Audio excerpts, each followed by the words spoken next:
Nous lisons dans Proverbes chapitre 3, verset, verset 6, même verset 5 à 6. Amen. Où il est écrit: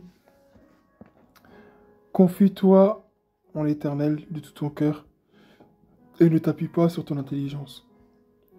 Reconnais-le dans toutes tes voies et il rendra tes sentiers droits. Je continue un peu plus loin, verset 7. Ne te prends pas pour un sage, crains l'Éternel et détourne-toi du mal. Cela apportera la guérison à ton corps et un rafraîchissement à tes os. Amen. Amen. En tant qu'être humain, en tant que chrétien, en tant qu'enfant de Dieu, nous devons vraiment apprendre à dépendre de Dieu. Amen. Dépendre de Dieu, c'est vraiment la clé de la réussite de la vie chrétienne. Dépendre du Saint-Esprit.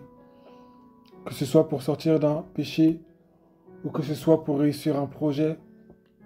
On parle beaucoup du Saint-Esprit qui nous aide à sortir de X, Y péché, de X, Y situation.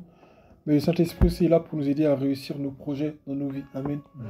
Il est là pour nous aider à avoir des idées qu'on n'avait pas auparavant. En gros, là où notre intelligence s'arrête, c'est là même que l'homme commence à nous donner des idées. Amen. Donc, quel que soit ce que toi ou moi on veut entreprendre le reste de cette année 2024, ou même pour l'année 2025, nous devons apprendre à nous appuyer sur le Seigneur. Ne cherchons pas à porter les choses sur nos épaules. On ne peut pas sauver le monde entier. Amen.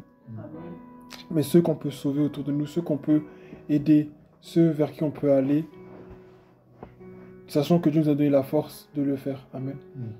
Donc, reconnaître Dieu dans tout ce qu'on fait.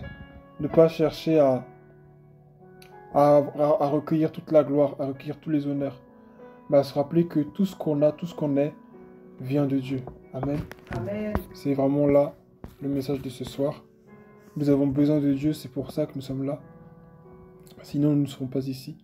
Donc, reconnaissons-le dans tout ce que l'on fait. Les gens vont te demander comment tu as fait, pour arriver. Moi, j'essaie de faire la même chose depuis des années, j'ai pas réussi. Comment est-ce que tu as fait? Ah ben, c'est Dieu qui l'a fait. Amen. Amen. Parce que si Dieu ne donne pas la vie, si Dieu ne fait rien, nous ne pouvons rien. Donc, soyons entièrement dépendants de lui. Parce que beaucoup de gens se fatiguent à faire des choses par-ci, par-là, des choses superficielles. Or, il y a des choses fondamentales que Dieu nous demande de faire, des choses simples. Aider une dame peut-être à porter ses courses, ou prier pour quelqu'un que tu connais qui est malade. Je sais pas moi. Il y a tellement de manières de rendre service. Amen. Il y a tellement de manières de rendre service. Donc, ce que tu as à cœur de faire, fais-le. Et surtout, dépend de Dieu. Quel que soit le projet que Dieu t'a mis à cœur de faire, n'aie pas peur de ce qui va se passer demain. Amen. Quels que soient les engagements que tu as aujourd'hui, quelles que soient les difficultés face auxquelles tu es aujourd'hui, si Dieu t'a appelé à faire un certain projet, à rentrer dans une certaine phase par rapport à ta vie, par rapport à ton appel, par rapport à la destinée qu'il a mis sur ton cœur, n'hésite pas à y aller. Des fois, on se dit, mais j'ai pas les moyens, mais comment est-ce que je vais faire? J'ai pas les moyens, j'ai pas assez d'argent. Mais si Dieu me dit que il a mis en moi les capacités de le faire, s'il m'a donné l'idée de le faire, c'est qu'en réalité, je peux réaliser cette chose-là. Amen. C'est qu'il pourvoira d'une manière ou d'une autre. Amen. Que son nom soit béni. Dépendons de Dieu. C'est là vraiment notre message. Dépendre de Dieu. Amen.